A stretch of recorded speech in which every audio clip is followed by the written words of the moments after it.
Hello dear students, welcome you all to the Bishop Academy online classes. Today we study about the economics for class 11th, and in this video we understand about the new chapter that's name is organization of data. And it is our first part.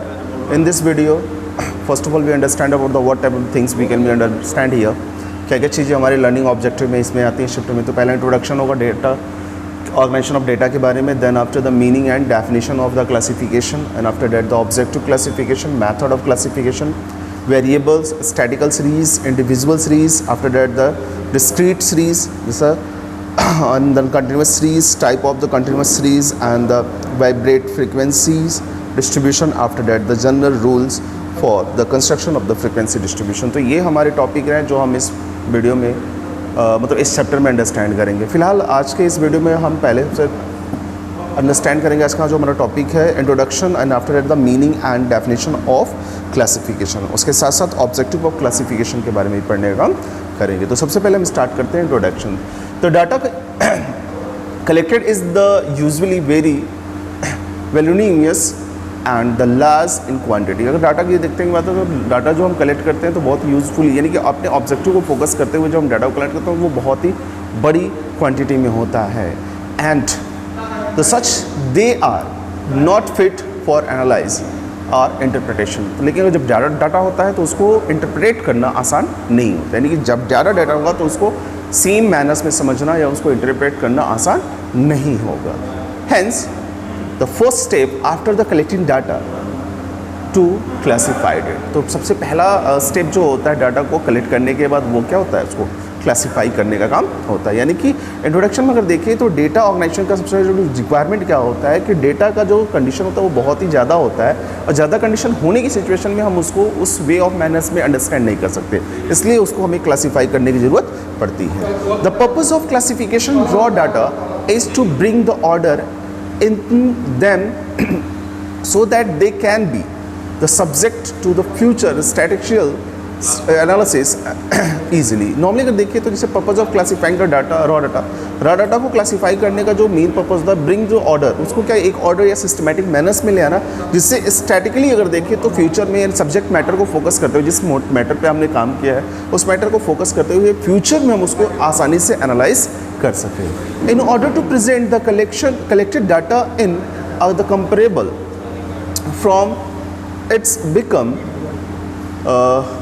becomes necessary to classify into the groups order under the various heads. तो normally क्या होता है कि अगर data हमारे पास रहता है और डेटा हम लगातार कलेक्ट करते रहते हैं तो वो एक कंप्रीहेबल हो जाता है, यानी कि हम पिछली बार ने हमारा डेटा क्या रहा और इस समय हमारा डेटा क्या है उसको हम आसानी से कंपेयर कर सकते हैं, जो कि अलग अलग मतलब अलग अलग जो टॉपिक्स हमारे होते हैं, अलग अलग पॉइंट ऑफ व्यू जो होता है उसके अकॉर्डिंग हम इसको अच्छे से समझ सकते हैं. तो अब बात करते हैं meaning and definition of classification की. जब बात करते हैं तो classification of data means the grouping of related facts into the class. Classification data का क्लासिफिकेशन क्या होता है, उसमें हम क्या करते हैं ग्रुपिंग ऑफ रिलेटेड फैक्ट्स, एक दूसरे से रिलेटेड फैक्ट्स को क्या करते हैं ग्रुप करने का काम करते हैं. इन अदर वर्ड्स अरेंजिंग और organising the similar things into the groups और क्लास. एक जैसी चीज़ों को एक ग्रुप या एक क्लास में रखने का काम ही क्या होता है क्लासिफिकेशन ऑफ डाटा कहलाता है. According to R.L. Connor, classification is the process of arranging things. Classification क्या है, एक प्रोसेस है चीज़ों को अरेंज करने का. कैसे, in the groups according to their resemblances and affinities and given expressions to the unity of attribute that may the substance among the individuals. तो नॉर्मली क्या है कि इसमें साफ साफ ये बताया गया classification is the process of arranging data. Classification क्या है, डेटा को अरेंज करने का एक प्रोसेस है जिसमें in this group the according to there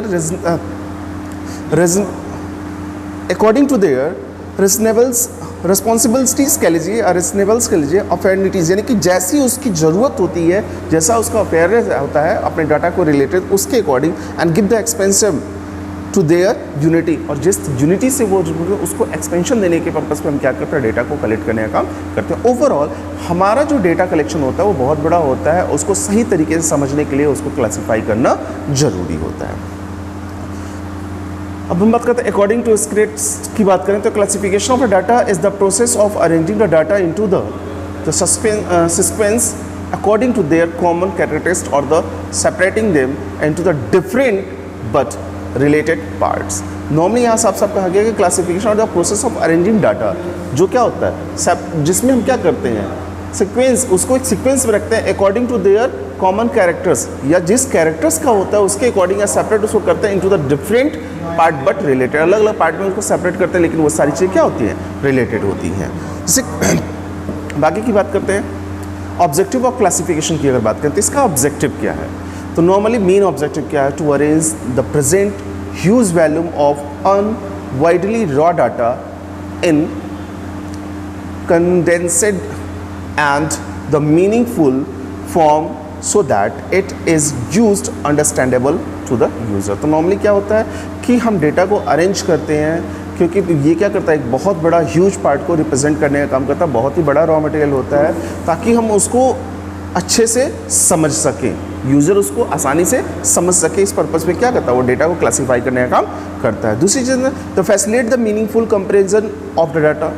data को क्लासीफाई करने से फ़ायदा क्या होता है कि हमको एक फैसिलिटीज़ मिलती है, किस बेसिस पे, कि उस डेटा को हम क्या कर सकते हैं, कंपेरिजन कर सकते हैं, यानी कि जो डेटा हमारे पास अवेलेबल है दूसरा डाटा भी अगर हमारे पास अवेलेबल हो तो हम उसको आसानी से क्या कर सकते हैं, कंपेरिजन कर सकते हैं। To understand the relationship among the various variables which are the classified in on the basis of the different criteria. तो कई बार यहाँ पे क्या होता है कि उन चीज़ों को, उन वेरिएबल्स को भी समझने का या उन वेरिएबल्स के रिलेशनशिप को भी समझने का मौका मिलता है डेटा के थ्रू, जो क्या होता है अलग अलग पार्ट में अलग अलग क्राइटेरिया में डिफाइन किए गए होते हैं, यानी अलग अलग पार्ट में उनका क्या रिलेशनशिप बनता है पहले हिस्से का दूसरे हिस्से से, इसको भी समझने का एक मेथड हमको मिल जाता है क्लासिफिकेशन करने के बाद। The highlights the significant features of the data at a glance. एक ग्लांस पे हम क्या करते हैं, मेन फीचर्स को, जो डेटा है उसको हाईलाइट करने का काम कर देते हैं। Then to make the statical treatment of the data easier because of its arrangement in the relative homogeneous groups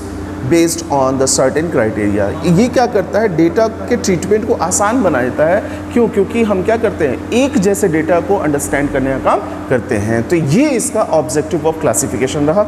अब हम आगे की बात करते हैं, तो आगे की जो भी बात होगी वो नेक्स्ट वीडियो में होगी। That's all. If you have any type of the problem you should be consult through the Google classroom. Thank you.